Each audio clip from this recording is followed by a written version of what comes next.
Bonjour et bienvenue. Voici la lecture du texte D'une rive à l'autre, écrit le 17 novembre 2022. D'une rive à l'autre du grand fleuve de la vie une, la traversée s'avère périlleuse lorsque l'on décide de quitter son connu afin de s'aventurer vers une destination dont on pressent l'existence, mais pour laquelle on sait qu'il faudra s'y préparer. Rien, ou presque, de notre bagage vibratoire ne permet ce passage sans encombre ni incident.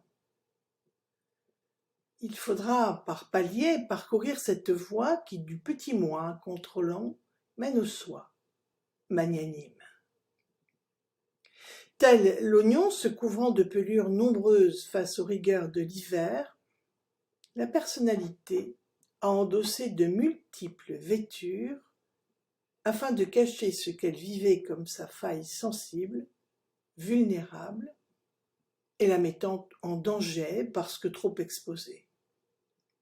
Son essence, jaillissant de la source de vie pure et cristalline, fut ainsi enfouie jusqu'à l'oublier, dans un espace rendu inaccessible par la somme d'énergie s'alourdissant au fil du temps d'expériences matérielles mal ou pas digérées.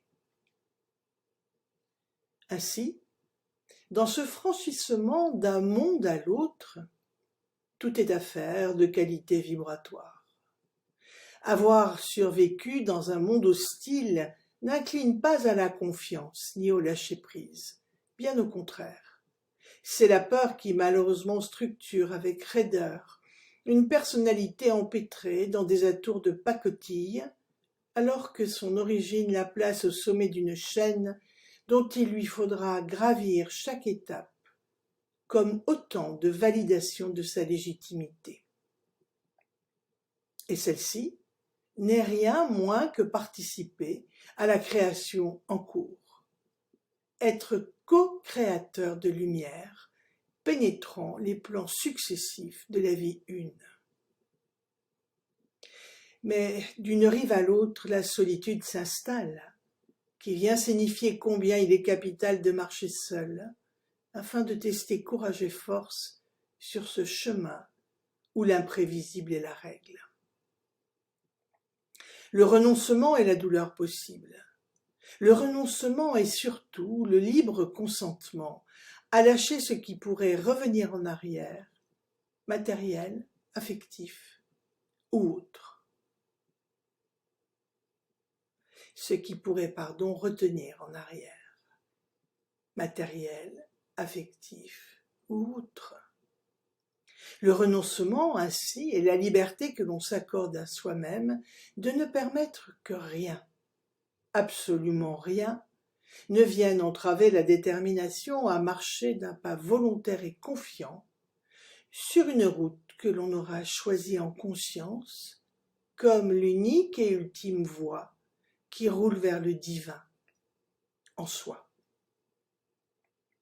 Alors, d'une rive à l'autre, les vies se déroulent comme autant d'aires de jeu, illusoires dans leur expression, bien réelles dans les blessures tenaces qu'elles peuvent laisser à ceux qui interpréteront ces expérimentations comme la vraie vie. Renoncer, c'est en fait oublier le passé quel qu'il soit et naître de l'instant, dans la pureté d'une histoire qui ne s'écrit pas aux lignes du temps, mais qui vit et meurt au présent, ne laissant aucune trace de son passage autre que l'amour, lui qui guérit de tout. Ainsi renoncer, c'est juste vivre avec passion, un instant qui se meurt à peine apparu et dont aucune mémoire n'encombrera l'espace, ainsi vacant pour une totale disponibilité à celui qui vient.